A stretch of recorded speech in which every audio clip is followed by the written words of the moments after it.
श्रील प्रभुपाद की पुस्तकों की ई बुक और ऑडियो बुक प्राप्त करने के लिए डाउनलोड करें ट्रांसेंड ऐप। हम श्री कृष्ण पुस्तक के 24वें अध्याय को आरंभ करते हैं, जिसका शीर्षक है गोवर्धन पूजा।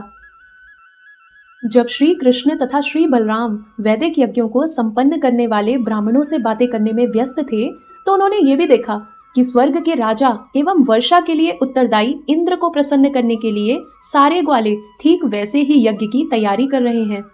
जैसा कि श्री चैतन्य चरितामृत में कहा गया है कि कृष्ण भक्त का यह दृढ़ विश्वास है कि यदि वह केवल कृष्ण भावनामृत एवं श्री कृष्ण की दिव्य प्रेमा भक्ति में लगा रहे तो वह अन्य समस्त ऋणों से मुक्त हो जाता है। श्री कृष्ण के विशुद्ध भक्त को वेदों द्वारा बताए गए किसी अनुष्ठान को नहीं करना होता, ना ही उसे किसी देवता की पूजा करनी होती है। कृष्ण भक्त होने से यह मान लिया जाता है कि उसने सारे वैदिक अनुष्ठान एवं देवताओं की पूजा संपन्न कर ली है। वैदिक अनुष्ठान करने से और देवताओं की पूजा करने से ऐसा आवश्यक नहीं कि कृष्ण भक्ति उत्पन्न ही हो जाए। इसलिए यह समझ लेना चाहिए कि जो श्री भगवान की सेवा में पूर्ण रूपेण लगा रहता है वह पहले से सारे वैदिक आदेशों को पूरा कर चुका है। श्री कृष्ण अपने भक्तों द्वारा ऐसे कार्य बंद करवाने के लिए अपनी उपस्थिति में ही वृंदावन में अनन्य भक्ति स्थापित कर देना चाहते थे। सर्वज्ञ श्री कृष्ण को ज्ञात था कि सारे ग्वाले इंद्र यज्ञ की तैयारी कर रहे हैं, किंतु शिष्टाचारवश उन्होंने अत्यंत विनय से तथा आदर पूर्वक नंद महाराज और अन्य गुरुजनों से इसके संबंध में पूछना प्रारंभ कर दिया। श्री कृष्ण ने अपने पिता से पूछा, पिताश्री, विशाल यज्ञ के लिए ये सारा प्रबंध क्यों हो रहा है? इस यज्ञ का क्या फल है और ये किसके निमित्त है? ये किस तरह संपन्न होता है? कृपया मुझे बताएं, क्योंकि मैं इसका उद्देश्य जानने का इच्छुक हूँ। उनकी इस पूछताछ पर उनके पिता नंद महाराज ये सोचकर मौन रहे कि यह तरुण बालक यज्ञ संपन्न करने की गुत्थियों को नहीं समझ सकेगा, किंतु श्री कृष्ण हठ करने लगे। पिताश्री, उदार एवं संत पुरुषों के लिए कुछ भी गोपनीय नहीं होता। वे किसी को भी ना तो मित्र मानते हैं और ना शत्रु और ना ही तटस्थ, क्योंकि वे सभी के प्रति सदैव उदार होते हैं।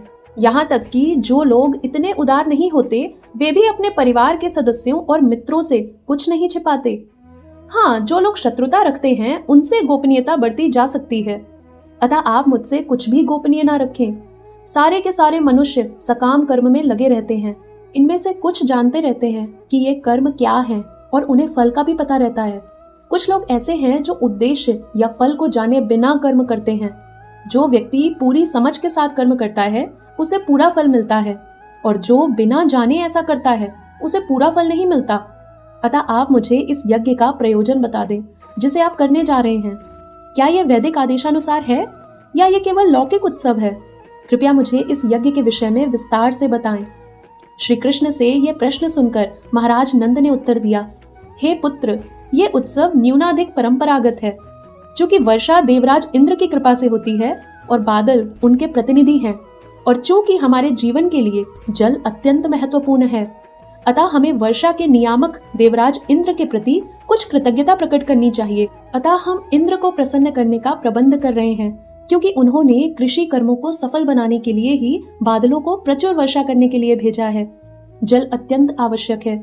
जल के बिना ना तो हम जोत बो सकते हैं ना अन्न उत्पन्न कर सकते हैं। यदि वर्षा ना हो तो हम जीवित ही नहीं रह सकते। ये वर्षा धर्म, अर्थ तथा मोक्ष के लिए आवश्यक है। अतः हमें परंपरागत उत्सवों को छोड़ना नहीं चाहिए। यदि कोई काम लोभ या भय के कारण इनका परित्याग करता है तो वह उसे शोभा नहीं देता। इसे सुनकर भगवान श्री कृष्ण अपने पिता तथा वृंदावन के समस्त प्रौढ़ ग्वालों के समक्ष इस प्रकार बोले, जिससे स्वर्ग के राजा इंद्र अत्यंत कुपित हो जाएं। उन्होंने सुझाया कि यह यज्ञ बंद कर दिया जाए। इंद्र को प्रसन्न करने वाले इस यज्ञ का निषेध करने के दो कारण थे। पहला, जैसा कि श्रीमद् भगवद गीता में कहा गया है, किसी भौतिक उन्नति के लिए देवताओं की पूजा करना व्यर्थ है। देवताओं की पूजा से प्राप्त होने वाले सारे फल क्षणिक होते हैं और केवल अल्पज्ञानी मनुष्य ही ऐसे क्षणिक फलों में रुचि रखते हैं। दूसरा, देवताओं की पूजा से प्राप्त क्षणिक फल भी वस्तुतः श्री भगवान की कृपा से प्राप्त होते हैं। श्रीमद् भगवद गीता में स्पष्ट कथन है, मायैव विहितान हितान। देवताओं से जो भी लाभ मिलता है वह वास्तव में श्री भगवान द्वारा प्रदत्त है। श्री भगवान की अनुमति के बिना कोई किसी को लाभ नहीं पहुंचा सकता, किंतु कभी कभी देवता भौतिक प्रकृति के वशीभूत होकर गर्वित हो उठते हैं और अपने को सर्वस्व समझकर श्री भगवान की सर्वोच्चता भूल जाते हैं। श्रीमद् भागवतम में स्पष्ट उल्लेख है कि इस प्रसंग में तो श्री कृष्ण राजा इंद्र को कुपित करना चाहते थे। श्री कृष्ण का प्राकट्य असुरों के विनाश तथा भक्तों की रक्षा के लिए हुआ था। देवराज इंद्र निश्चित रूप से भक्त थे, असुर नहीं, किंतु उन्हें अभिमान था, इसलिए श्री कृष्ण उन्हें शिक्षा देना चाहते थे। इसके लिए सर्वप्रथम उन्होंने इंद्र को कुपित करने के लिए वृंदावन में ग्वालों द्वारा की जाने वाली इंद्र पूजा बंद करा दी। इस उद्देश्य से श्री कृष्ण इस प्रकार बातें करने लगे मानो वे नास्तिक हों और कर्म मीमांसा दर्शन के समर्थक हों। इस दर्शन के समर्थक श्री भगवान की सर्वोच्चता को स्वीकार नहीं करते। वे ये तर्क प्रस्तुत करते हैं कि यदि कोई अच्छा कार्य करता है तो उसका फल अवश्य प्राप्त होगा। उनके मत से यदि मनुष्य को उसके कर्मों का फल देने वाला ईश्वर विद्यमान भी हो तो उसके पूजन की कोई आवश्यकता नहीं है, क्योंकि जब तक मनुष्य कर्म नहीं करता तब तक वह कोई फल नहीं दे सकता। उनका कहना है कि देवता या ईश्वर की पूजा करने के बजाय मनुष्यों को चाहिए कि अपने कर्तव्यों की ओर ध्यान दें और इस प्रकार अवश्य ही अच्छा फल प्राप्त होगा। भगवान श्री कृष्ण अपने पिता से कर्म मीमांसा दर्शन के इन्हीं सिद्धांतों के अनुसार बातें करने लगे। उन्होंने कहा, हे पिताश्री, मेरे विचार से अपने कृषि कार्यों की सफलता के लिए आपको किसी भी देवता को पूजने की आवश्यकता नहीं है। प्रत्येक जीव अपने पूर्व कर्म के अनुसार उत्पन्न होता है और वर्तमान कर्म के फल को साथ लेकर इस जीवन को त्याग देता है। प्रत्येक जीव अपने पूर्व कर्मों के अनुसार विविध योनियों में जन्म ग्रहण करता है और इस जीवन में जैसा कर्म करता है उसी के अनुसार अगला जन्म पाता है। विभिन्न प्रकार के भौतिक सुख तथा दुख, लाभ तथा हानि भिन्न भिन्न प्रकार के कर्मों के प्रतिफल हैं, जो पूर्व जन्म में या इस जन्म में किए जा चुके हैं। महाराज नंद तथा अन्य गुरुजनों ने तर्क किया कि प्रमुख देवता को प्रसन्न किए बिना केवल भौतिक कर्मों द्वारा कोई शुभ फल की प्राप्ति नहीं कर सकता। यही तथ्य है। उदाहरण के लिए कभी कभी देखा जाता है कि उत्तम डॉक्टर द्वारा उत्तम चिकित्सा तथा उपचार करने पर भी रोगी की मृत्यु हो जाती है। अतः यह निष्कर्ष निकलता है कि उत्तम उपचार या उत्तम डॉक्टर द्वारा किया गया प्रयास ही रोगी के ठीक होने का कारण नहीं है। इसमें श्री भगवान का भी हाथ अवश्य होना चाहिए। इसी प्रकार माता पिता द्वारा अपनी संतानों का लालन पालन ही बच्चों के सुख का कारण नहीं होता। कभी कभी देखा जाता है कि माता पिता द्वारा समस्त सावधानी बरतने के बावजूद बच्चे बिगड़ जाते हैं या मर जाते हैं। अतः फल के लिए भौतिक कारण पर्याप्त नहीं है, इसमें श्री भगवान की स्वीकृति आवश्यक है। अतः नंद महाराज ने तर्क दिए कि कृषि कर्म में अच्छा फल पाने के लिए हमें वर्षा के अधिष्ठाता देव इंद्र को प्रसन्न करना चाहिए। भगवान श्री कृष्ण ने इस तर्क को अमान्य ठहराते हुए कहा कि देवता केवल उन व्यक्तियों को फल देते हैं जो अपने कर्तव्यों का पालन करते हैं।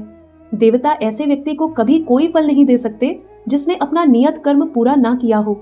अतः देवता कर्म परायणता पर आश्रित हैं और उन्हें किसी को अच्छा फल देने की पूरी छूट नहीं है, इसलिए कोई उनकी परवाह क्यों करे। भगवान श्री कृष्ण ने कहा, हे पिताश्री, इंद्रदेव की पूजा करने की कोई आवश्यकता नहीं है। प्रत्येक जीव को अपने कर्म का फल प्राप्त होता है।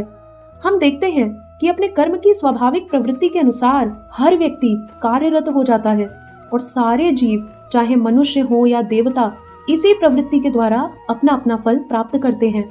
सारे जीव अपने अपने कर्म के अनुसार उच्च या निम्न शरीर प्राप्त करते हैं और शत्रु या मित्र बनाते हैं।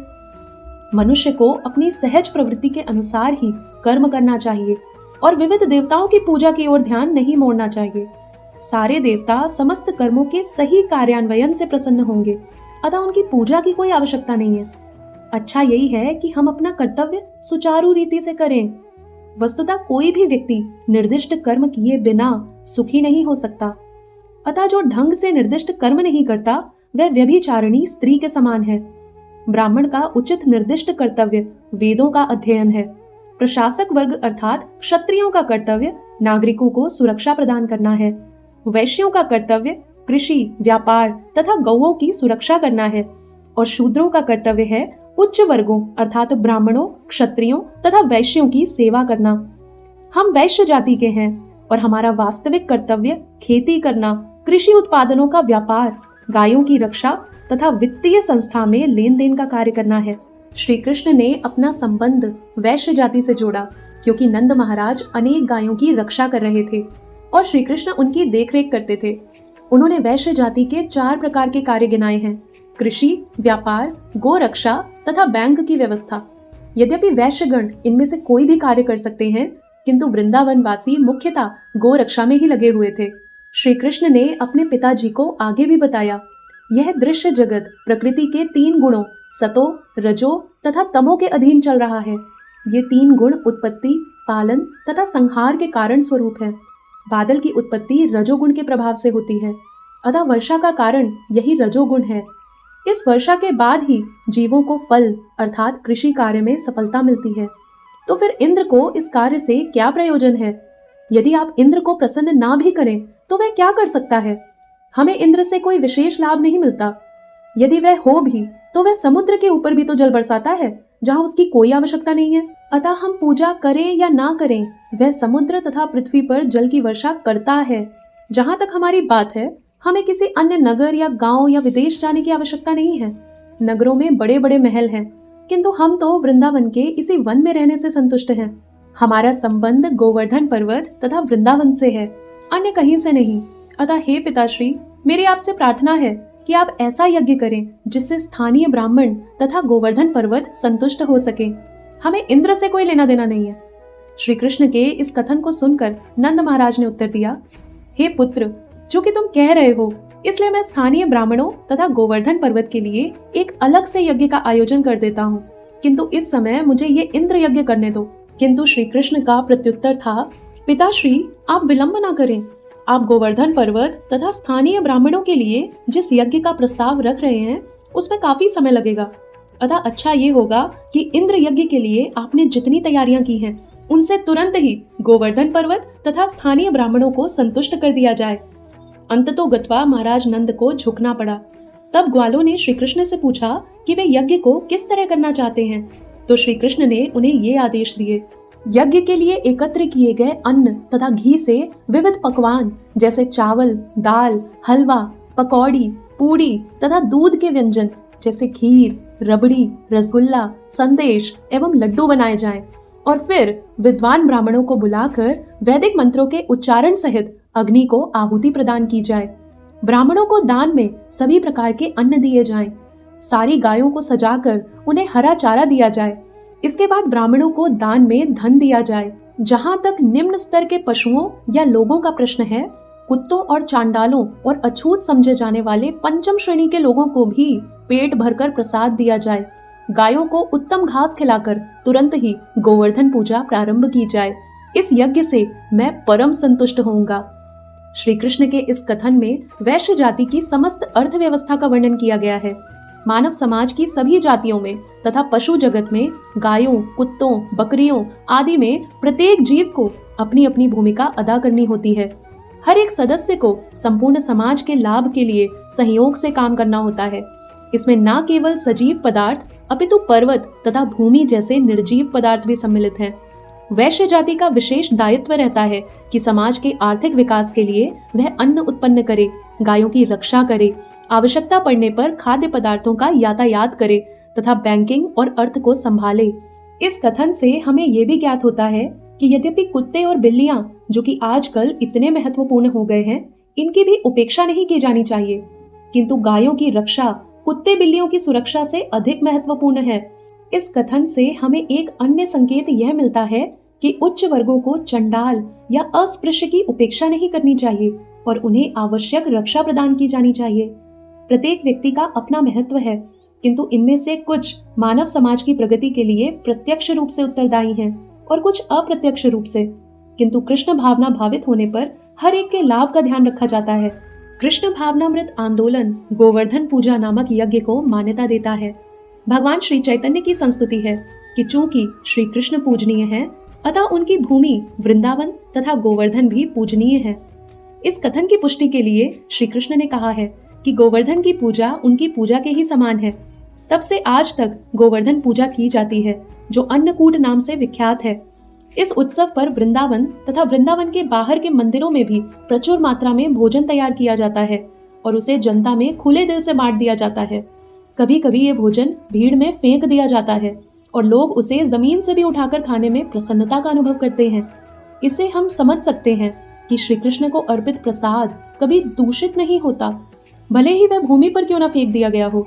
अतः लोग इसे एकत्र करके परम प्रसन्नता पूर्वक पाते हैं। अतः भगवान श्री कृष्ण ने ग्वालों को सलाह दी कि इंद्र यज्ञ बंद करके इंद्र को दंडित करने के लिए गोवर्धन पूजा प्रारंभ की जाए, क्योंकि इंद्र स्वर्ग के परम नियंता होने के कारण अत्यंत गर्वित हो गए थे। नंद महाराज तथा सीधे साधे ईमानदार ग्वालों ने श्री कृष्ण का प्रस्ताव मानकर उनके द्वारा संस्तुत सभी कार्य विस्तार से संपन्न किए। उन्होंने गोवर्धन की पूजा और उनकी परिक्रमा संपन्न की। श्री भगवान के आदेशानुसार नंद महाराज और ग्वालों ने विद्वान ब्राह्मणों को बुलाया और वैदिक मंत्रोच्चार के साथ प्रसाद समर्पित करके गोवर्धन की पूजा की। वृंदावनवासी एकत्र हुए। उन्होंने अपनी अपनी गायें सजाईं और उन्हें हरी भरी घास दी। फिर गायों को आगे करके गोवर्धन पर्वत की परिक्रमा करने लगे। गोपियों ने भी स्वयं को अच्छे वस्त्रों से सजाया और वे बैलगाड़ियों में बैठकर श्री कृष्ण की लीलाओं का गान करने लगी। यहाँ एकत्रित ब्राह्मणों ने गोवर्धन पूजा के लिए पुरोहित बनकर ग्वालों और उनकी पत्नियों गोपियों को आशीर्वाद दिया। जब सब कुछ पूरा हो गया तो श्री कृष्ण ने महान दिव्य रूप धारण किया और वृंदावन वासियों के समक्ष घोषित किया कि वे स्वयं गोवर्धन पर्वत हैं, जिससे भक्तों को विश्वास हो जाए कि स्वयं श्री कृष्ण और गोवर्धन पर्वत अभिन्न हैं। तब वहां पर अर्पित सारे व्यंजनों को श्री कृष्ण खाने लगे। आज भी श्री कृष्ण तथा गोवर्धन पर्वत की अभिन्नता का सम्मान किया जाता है और परम भक्तगण गोवर्धन पर्वत से शिलाखंड लेकर उसकी उसी प्रकार पूजा करते हैं जिस प्रकार मंदिरों में श्री कृष्ण के श्री विग्रह की पूजा की जाती है। इसीलिए कृष्ण भावनामृत अनुयायी गोवर्धन पर्वत से छोटी छोटी शिलाएं एकत्र करके अपने घर में उनकी पूजा कर सकते हैं, क्योंकि ये पूजा श्री विग्रह की पूजा के ही समान है। जिस रूप में श्री कृष्ण ने भोग लगाया था उसको अलग से बनाकर श्री कृष्ण तथा अन्य वृंदावन वासियों ने उन्हें तथा गोवर्धन पर्वत को नमस्कार किया। साक्षात श्री कृष्ण तथा गोवर्धन पर्वत के विशाल रूप को नमस्कार करते हुए श्री कृष्ण ने उस सभा में घोषित किया, जरा देखो तो कि गोवर्धन पर्वत किस प्रकार यह विशाल रूप धारण किए है और सारी भेंटें स्वीकार करके हम पर अनुग्रह कर रहा है। मैंने स्वयं गोवर्धन की पूजा जिस प्रकार संपन्न की है, यदि कोई उस रूप में नहीं करेगा तो वह सुखी नहीं रहेगा। गोवर्धन पर्वत में अनेक सर्प हैं और जो गोवर्धन पूजा संबंधी निर्धारित कर्तव्य का पालन नहीं करेगा उसे ये सर्प काटेंगे और वह मर जाएगा।